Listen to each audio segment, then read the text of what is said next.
कौन जानता था मोदी जी को 2014 से पहले? कौन जानता था? नहीं जानते थे। आज पूरे विश्व में तूती बज रही है, आज पाकिस्तान की बैंड बजी पड़ी है। क्यों भाई? तो कुछ दिख रहा है हमें, इसलिए हम बना रहे हैं। हम कोई पागल थोड़ी है। आज किसी की ताकत नहीं है जो हमें रोक के कह सके नहीं भाई इतना टैक्स नहीं लगाना है। नहीं, किसी में दम नहीं है। हमारा मन करता है अमेरिका पे टैक्स लगाते हैं, इतने पे टैक्स देना पड़ेगा। और हमारा मन करा रूस से रशिया से तेल लिया, पूरे यूरोप ने मना कर दिया। तीन बार मुख्यमंत्री रहे गुजरात के, उस गुजरात के जो सबसे नीचे था, और आज वो 18% की जीडीपी का हिस्सेदार है पूरे देश की। उसमें 58 साल रहे, आपने विकास करा होता तो आज मोदी को पैदा होने की जरूरत होती नहीं। जब मोदी की जरूरत आपने नहीं किया क्योंकि इसलिए मोदी की जरूरत पड़ी। 2014 के बाद पता नहीं ऐसा क्या हुआ, देश ही बदलने लगा, तुरंत बदलने लगा।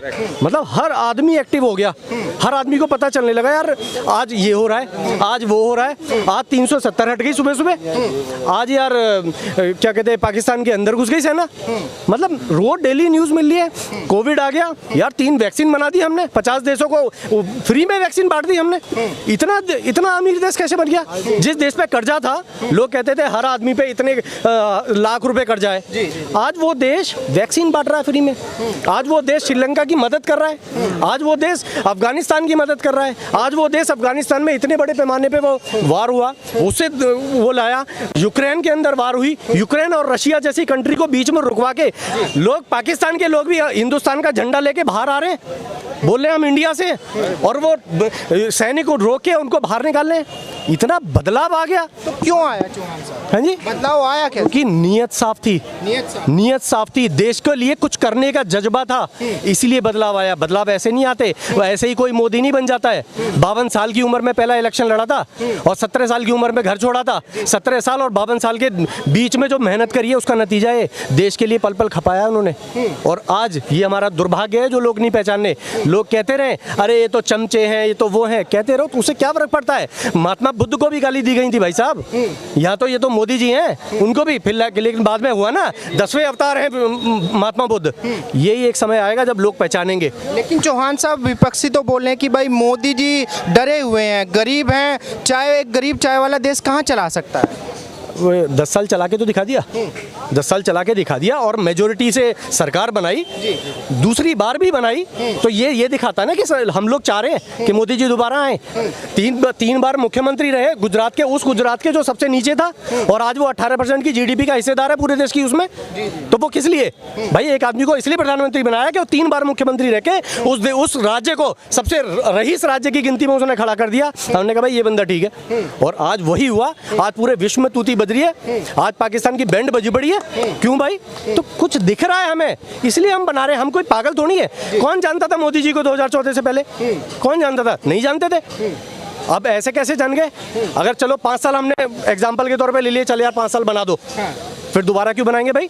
बता रहे कि जनता को बहला लिया, फुसला लिया और वोट ले लिया जनता का, इस वजह से बन गए। लेकिन तीसरी बार में जनता समझदार हो गई, अब मोदी जी को कोई वोट नहीं देगा। जनता को बहला लिया, फुसला लिया। 1 अरब 40 करोड़ इनको सबको बहला लिया, फुसला लिया। इतनी मेजोरिटी ने इनको वोट दे दिया। सब पागल थे साले, है? किसी में दिमाग नहीं था कि आदमी हमने बहला रहा है, फुसला रहा है। सब पागल थे। आज बनारस जाके देखो, आज जितने मंदिर जाके देखो, देश जब गुलाम हुआ था, इन लोगों ने, मुगलों ने गुलाम किया था, कैसे किया था? सारे मंदिरों को तोड़ा था इन्होंने, हमारी सभ्यता संस्कृति का विनाश किया था। तब इन्हें पता था इनकी सभ्यता संस्कृति, इनकी पढ़ाई लिखाई, एजुकेशन सिस्टम को खराब कर दो और देश गुलाम हो जाएगा। और वही हुआ। आज ये सरकार है जो उसी पे काम कर रही है, जिससे पता चलेगा कि देश आज़ाद है पूरा। आज किसी की ताकत नहीं है जो हमें रोक के कह सके नहीं भाई इतना टैक्स नहीं लगाना है। नहीं, किसी में दम नहीं है। हमारा मन करता है अमेरिका पे टैक्स लगाते हैं, इतने पे टैक्स देना पड़ेगा। और हमारा मन करा रूस से रशिया से तेल लिया, पूरे यूरोप ने मना कर दिया कि नहीं तेल लेना है, क्योंकि यूरोप ने यूक्रेन पे वो किया है। लेकिन नहीं, हमने लिया है, हम लेंगे, क्योंकि रशिया ने हमारे साथ दिया था। लेकिन चौहान साहब, जैसे आपने बोला कि पूरे विश्व में जो है डंका बज रहा है, पूरे विश्व में इंडिया की तूती बोली है। ये तो कांग्रेस के पास में भी मौका था, पिछले लगभग 58 साल उन्होंने देश की सत्ता चलाई, क्यों नहीं कर पाए? मोदी जी में ऐसे क्या खास है, क्या काबिलियत है जो कांग्रेस के नेताओं में नहीं? नियत नियत और देश के लिए कुछ करने के जो वो जज्बा होता है वो नहीं था वहाँ पे। वहाँ पे नियत साफ नहीं थी, ईमानदार नहीं थे ये लोग। इन्होंने एक फैमिली को आगे बढ़ाया और आज जितने चोर इकट्ठे हुए हैं उन सबका डाटा निकाल लो, सबका डाटा बताता है कि सारे भ्रष्ट, सारे चोर। और चाणक्य नीति कहती है जब सारा विपक्ष एक जगह हो जाए तो समझ लेना कि देश का नेता ईमानदार बैठा है, जो राजा है। तो आज हमारे पास एक राजा जो है हमारा, वो ईमानदार है और इतना ईमानदार है, ये हमारे देश का सौभाग्य है। आज मैं शान से बताता हूँ कि मेरे देश के प्रधानमंत्री मोदी जी हैं। तो विपक्ष तो बोल रहा है कि भाई जो तानाशाह की सरकार है इसको हटाना देश की मजबूरी है, नहीं तो देश को बिल्कुल गड्ढे में धकेल देंगे। गड्ढे में कैसे धकेल देगा कि ईडी के छापे पड़ गए, ये पड़ गए, वो पड़ गए। पहले लोग कहते थे अरे यार ये इतने भ्रष्टाचारी लोग हैं, इन पे कोई कुछ नकेल नहीं कसता। आज जब कस रहे हैं तो ये कहते हैं कि इसका फायदा उठा रहे हैं। क्यों भाई? आज जब कस रहे हैं नकेल, सारे भ्रष्टाचारियों को खोज के निकाल लें, कल फिर पूछते हो काला धन कहाँ से आया? ऐसी तो आएगा काला धन, ये काला धन ही तो है। अब आज जब सरकार काला धन निकाल ली है तो फिर क्यों रोक रहे हो? क्योंकि काला धन जमा ही इनके यहाँ है।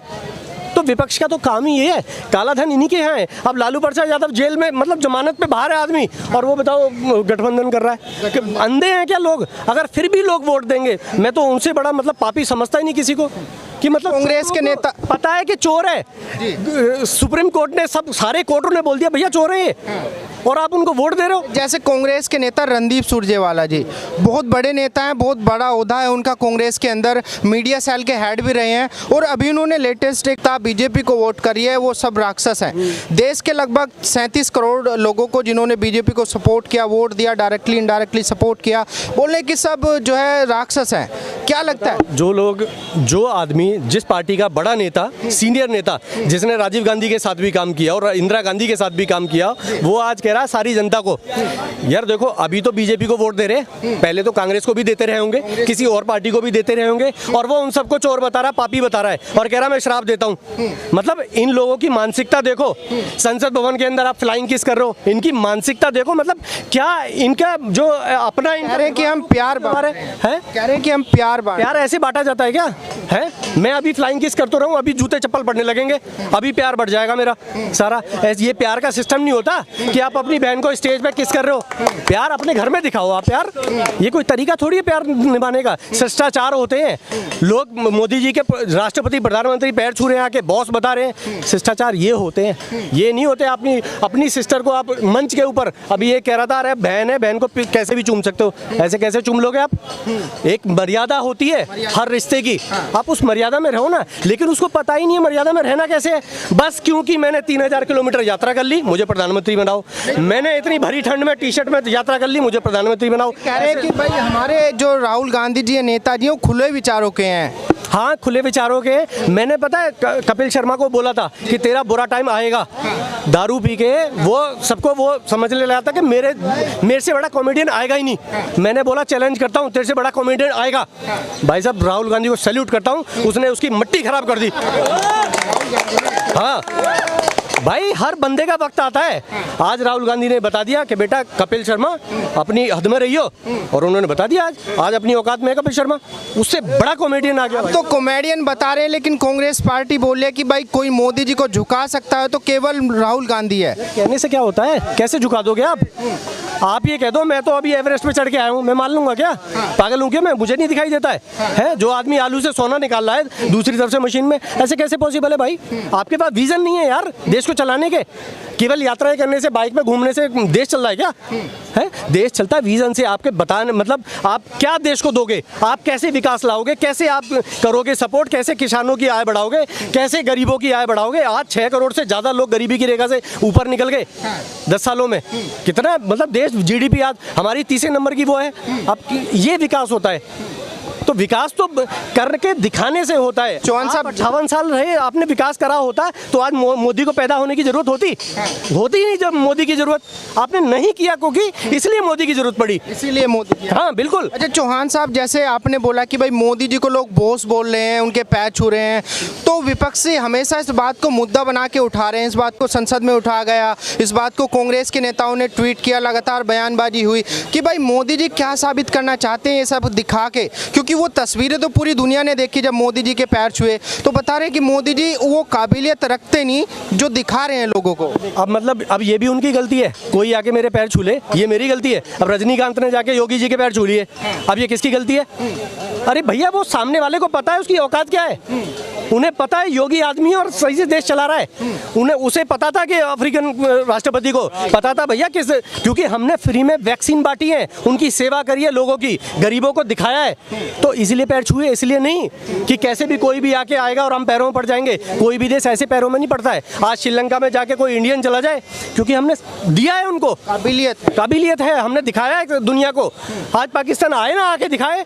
अभी परसों सेना घुस गई थी, अभी हमारे 7 आर्मी के जवान घुस के मार के आए हैं टेररिस्ट को। राहुल जी तो बता रहे हैं कि भाई मोदी जी जो है देश को सुरक्षित नहीं रख पा रहे हैं, चाइना अंदर घुस के बैठा हुआ है लेह लद्दाख के अंदर। राहुल गांधी एक्चुअली अपनी सुरक्षा की उसमें है, कैसे भी करके मेरी बात बन जाए, ठीक है ना। लेकिन बात बन नहीं रही है, दिक्कत ये आ रही है, क्योंकि बात बनती, लेकिन उन्होंने सारे अपने आसपास भी चोर इकट्ठे कर लिए। खुद तो चोर हैं ही, आसपास भी सारे। अभी तो ये अखिलेश यादव, लालू प्रसाद यादव, जो लोग जेल से छूटे हुए हैं, उनको कोई वोट दे देगा? ममता बनर्जी जो मतलब हिंदुओं किस तरीके से क्या हालत है हिंदुओं की। लेकिन चौहान साहब वो तो कह रहे हैं कि भाई हमें जो है साजिश करके अंदर कराया बीजेपी ने। किसको? जैसे लालू जी हैं, अखिलेश यादव जी हैं, बता रहे हैं कि साजिश कर रही है बीजेपी हमारे। यार मतलब सारे कोर्ट बिके हुए हैं, सारे पुलिस बिकी हुई है, सब बिका हुआ है। तुम्हारी सरकार थी, तुम्हारा बिहार है, सब कुछ तुम्हारा था, तुम्हारा जंगल राज था, तो कैसे वो कर लेंगे? ममता बनर्जी ने जहाज नहीं उतरने दिया मोदी जी का यार, तो इतनी ताकत रखते हैं ये लोग। और फिर ये कहते हैं यार मोदी ने सब कुछ कर दिया। ऐसे कैसे कर दिया? तुम भी तो अपना एक दम रखते हो, है? तुमने पूरा बिहार की बैंड बजा के रख दी है। तुम इतने